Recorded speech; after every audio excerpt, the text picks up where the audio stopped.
Selamat datang di Aftersun Review. Kali ini gue mau review salah satu ayam yang unik banget. Dan lagi-lagi dari brand yang gue gak pernah tahu sebelumnya, yaitu Yinye.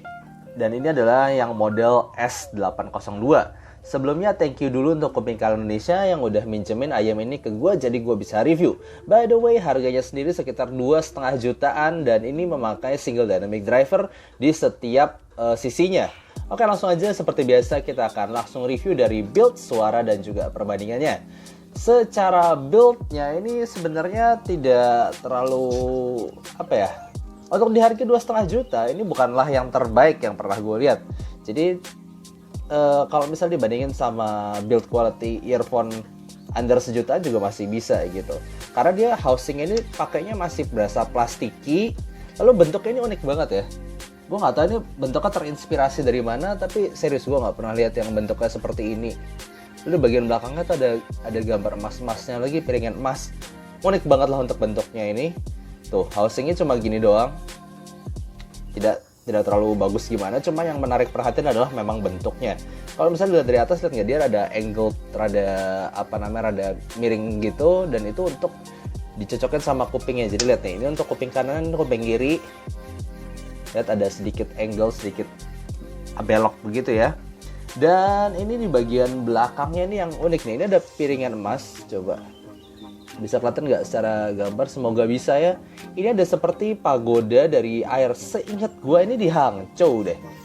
Karena dulu gue pernah ke Hangzhou. Lalu ini ada gambar mirip kayak gini di uang 1 yuan. Coba kalian yang punya uang 1 yuan, barangkali pernah sisa dari jalan-jalan ke China gitu, lihat.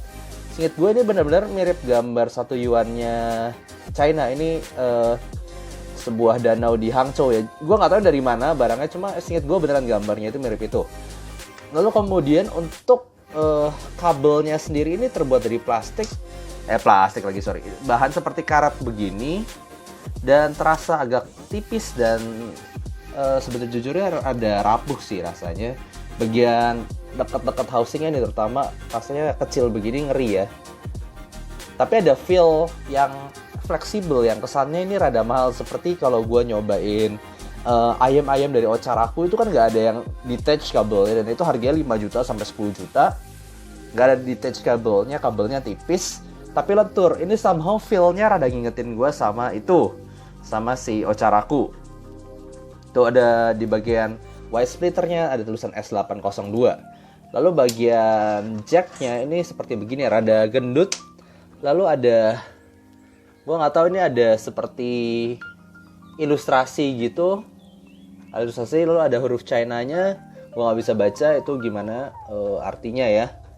Tapi overall ini barang seperti barang yang cukup unik. Bukan dari build quality-nya, tapi karena bentuk dan juga beberapa detail yang ada di ayam ini. Jadi seperti ini barang, kalau gue ngomong sih kayak barang dari museum ya. Maksudnya ada bentuknya unik, lalu ada ciri khas China-nya begitu. Tapi kalau misalnya dibilang secara kualitas bakal tahan lama, gue nggak yakin sih. Jadi gue nggak bakal recommend ini untuk jalan-jalan. Kalau ketarik-tarik kabelnya kayak gampang putus. Oke, langsung aja kita ke bagian suaranya. Seperti biasa untuk suaranya gue akan pakai X-Duo X10, lalu kemudian Vio BTR 3K, dan juga i5 XDSD, serta kadang-kadang pakai HP gue sendiri yaitu Samsung Galaxy S10 Plus. Untuk suaranya ini sendiri sebenarnya nggak perlu pakai source yang benar-benar bagus gimana buat gue, karena udah cukup bisa menarik keunikan suara yang tersendiri dan sangat gampang didirect menggunakan handphone, itu juga gampang. By the way, untuk suaranya gue pakai tes lagunya ini. Nah, untuk suara dari si S802 ini sendiri gue masih merasa dia mild V-shape atau U-shape. Terserah lo ngomongnya biasanya gimana ya. Karena kalau gue sendiri biasa pakai ayam yang Harman Response sebagai benchmark gue untuk suara yang balance. Dari sini, si Yinye S802 ini berasa punya energi sedikit lebih banyak energi di upper mid dan juga lower treble-nya, tapi sedikit ya, nggak banyak-banyak banget. Jadi dia masih berasa mild V-shape.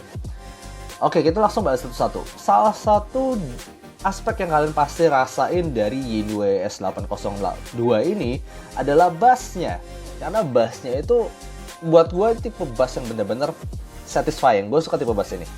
Ini nggak terlalu besar bassnya, tapi lu bakal rasain punch-nya dan deep-nya dengan sangat baik. Gue kasih lagu apapun itu nggak pernah berasa boomy bassnya gimana banget, enggak. Tapi tonjokannya, bulatnya, tuk gitu, duk, duk, duk. Wah, itu benar-benar bagus di sini. Cepat, terkontrol, dan deep. Ini sangat-sangat bagus. Bassnya ini langsung gue suka banget bassnya.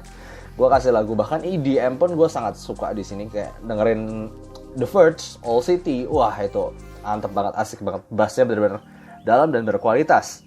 Kemudian untuk mid-range sendiri seperti yang tadi gue bilang ya, seperti ada kemiripan dengan Harman Response. Di sini gue punya ayam Harman Response, yaitu si Touch Gym Oxygen.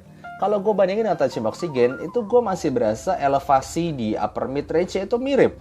Tapi ada sedikit lebih banyak energi di S802 ini, tapi nggak banyak-banyak banget ya. Itu terasa, tapi nggak banyak-banyak banget sampai Night and Day, sampai vokal ceweknya maju banget, itu nggak. Tapi merasa memang ada elevasi di upper mid range yang cukup berasa di sini. Lalu kemudian untuk treble-nya sendiri, itu jadinya juga ada rasa rada di push, tapi nggak sampai ke upper treble-nya. Maksudnya gini, kalau gue denger Cymbal Crush, gue dengerin lagu-lagu yang banyak pakai treble di sini, itu gue nggak merasa dia kekurangan sama sekali. Cukup banyak energi di bagian treble-nya. Tapi ketika kita cek untuk extension, ya seperti biasa gue pakai lagu La Campanella ataupun lagu La Primavera. Buat gue extensionnya masih kurang. Jadi tidak terlalu recommended untuk kalian yang suka extension tinggi-tinggi untuk treble. Cocoknya untuk lagu apa dong? Buat gue ini adalah tipe suara yang cukup versatile. Buat gue Harman Response itu versatile banget. Gue kasih lagu, kebanyakan lagu cocok kecuali klasikal. Nah ini cuman seperti Harman yang di apa ya? Yang tadi gue bilang lebih banyak energi sedikit di bagian upper mid range dan lower treble-nya, sehingga lebih ada kesan energi lah gitu soal lagunya tuh, lebih berenergi aja. Dan gue kasih pop, gue kasih lagu rock, gue cukup bisa enjoy semuanya. Dan gue kasih lagu vokal, itu juga masih bisa enjoy. Kelemahannya paling ada sedikit, gue masih ngerasa sedikit harshness, sedikit rada kasar. Ini nggak benar-benar smooth ya, karena ada penekanan tadi yang gue bilang di upper mid range. Itu gue masih merasa ada sedikit-sedikit. Gue nggak ngomong itu shouty banget sih, cuma memang ada shoutiness sedikit di situ, ada, itu nggak bisa hilang. Ada di kayak lagu-lagu Ed Sheeran yang bener-bener kayak Galway Girl gitu, di volume tinggi. Kalau volumenya rendah sih nggak terlalu berasa. Kalau volumenya tinggi itu langsung berasa. Ini seperti apa ya, kayak Hana sih. Hana juga begitu. Hana kalau di volume tinggi berasa banget. Di volume biasa gue nggak bisa dengar shoutinessnya. Ini rada mirip begitu. Pasti ada sedikit harshness, sedikit shoutiness di bagian situ, di bagian lower treble dan juga upper mid range. Tapi overall this is very enjoyable, karena buat gue ini tetap bisa gue enjoy untuk lagu pop, lagu rock, dan gue nggak pernah terganggu sama shoutiness sedikitnya tadi. Buat gue sedikit soalnya. Nah kemudian kalau kita ngomong separasi, sebenarnya ini kan harganya 2 jutaan, di harga 2,5 juta. Ini bukanlah yang terbaik sekali lagi, karena gue udah banyak banget denger ayam di harga 2 jutaan sampai 3 jutaan. Buat gue patokan kalau cari teknikalitas separasi terbaik di harga 2,5 juta itu masih Vanguard 6. Jadi ini kalau misalnya dibilang separasi selevel apa, itu seperti levelnya di antara NS5 dan KXSS. Buat gue gampangnya gitu. Ini NS5 ya di sini, dan gue juga punya KXSS tapi sayangnya lagi dipinjem. Nah KXSS itu waktu dulu itu batch pack gue sebelum kedatangan Vanguard 6. Jadi buat gue ini separasi cukup bagus. Tapi kalau lu yang benar-benar cari separasi, jangan kesini juga. Dia menawarkan tonal. Buat gue dia menawarkan tonal yang baik. Tapi separasinya itu B aja di harganya. Worth di harga 2 juta, yes. Tapi not the best. Bukan the worst juga. Bukan the worst juga, tapi not the best. Jadi yang tadi gue bilang ya, kalau misalnya digambarin separasi selevel NS5, di antara NS5 dan juga KXSS. Kemudian untuk soundstage-nya sendiri juga sebenarnya cukup luas ya, jadi cukup ada 3D, ada depth di situ. Tentu saja ada depth karena bassnya cukup dalam dan bagus. Ada depth yang baik di situ, tapi tidak terlalu luas kanan kiri. Jadi cukup 3D tapi bola rada kecil gitu aja. Gue nggak ngerasain nih gede-gede wow banget lepas luas XSS atau 6, enggak. Jadi rada kecil gitu aja. Dan karena itu imagingnya juga sebenarnya nggak terlalu baik. Untuk lagu yang megah dia kayak bola kecil dan dengan separasi yang not the best di harganya. Jadi buat gue ini adalah IEM yang menawarkan keunikan di bagian tonalnya. Karena gue lihat beberapa orang itu bisa suka banget sama tonalnya. Tentu gue gak akan ngomong siapa ya. Tapi beberapa tuh ngomong, wah ini tonalnya bagus banget, ini tonalnya asik banget. Dan gue bisa say yes, ini fun, multi-usage, cukup balance, dengan energi yang baik di bass maupun treble-nya, tapi nggak pernah ganggu-ganggu sampai kuping sibilin metalik gimana, nggak. Overall ini tonal yang sangat baik. Kemudian gimana dengan perbandingannya? Kalau misalnya sekarang gue pakai IEM gue, sayangnya lagi nggak ada KXSS di sini sih, lagi dipinjam KXSS-nya. Gue bisa bandingin sama NS5, di mana NS5 itu rasanya secara resolusi dan separasi itu di bawah S802. Tapi buat gue pribadi, gue sangat enjoy dengan tonalnya si NS5 ini. Dia punya tonal yang cukup warm, vokalnya tuh maju banget, bassnya tight tapi nggak terlalu deep, tapi rada mundur positioningnya. Lalu kemudian treble juga rada mundur dan smooth. Ini buat gue dengerin lagu-lagu nyantai, akustik itu oke banget. Nah di sini rada beda karena dia ini berasa rada, tadi gue bilang ya, vokalnya rada maju, bassnya rada mundur. Di sini kebalikannya, ini sedikit recess di bagian mid range, like di upper mid range, tapi dia jadi rada U-shape begitu. This is different item. Ini cuma buat vokal dan buat nyantai. Ini bisa lebih versatile, dikasih pop, dikasih rock masih bisa asik. Lalu untuk level tadi gue bilang separasinya itu di harga 2 juta kayaknya salah satu yang paling jelek di telinga gue adalah NS5, tapi gue enjoy banget tonalnya. Ini kayak lebih naik sedikit dengan tonal yang berbeda. Lalu kemudian gimana dengan dibandingkan dengan KXSS? Gue lagi minjem itu karena untuk project khusus si KXSS, tapi gue masih hafal banget suara KXSS. Itu lebih, buat gue lebih terkontrol lagi di bagian upper mid range dan lower treble-nya, karena gue punya Tansim Oxygen di sini yang punya frekuensi respons serupa dengan KXSS dengan teknik atas lebih baik di Tansim Oxygen. Nah, KXSS itu masih lebih berasa, satu luasnya itu jelas lebih berasa dengan resolusi dan separasi yang lebih baik lagi dibanding si S802 ini. Untuk mid range-nya lebih nyantai di KXSS, treble-nya juga lebih nyantai, lebih roll off di KXSS. Dia masih menggunakan Harman response yang memang roll off treble-nya cukup berasa.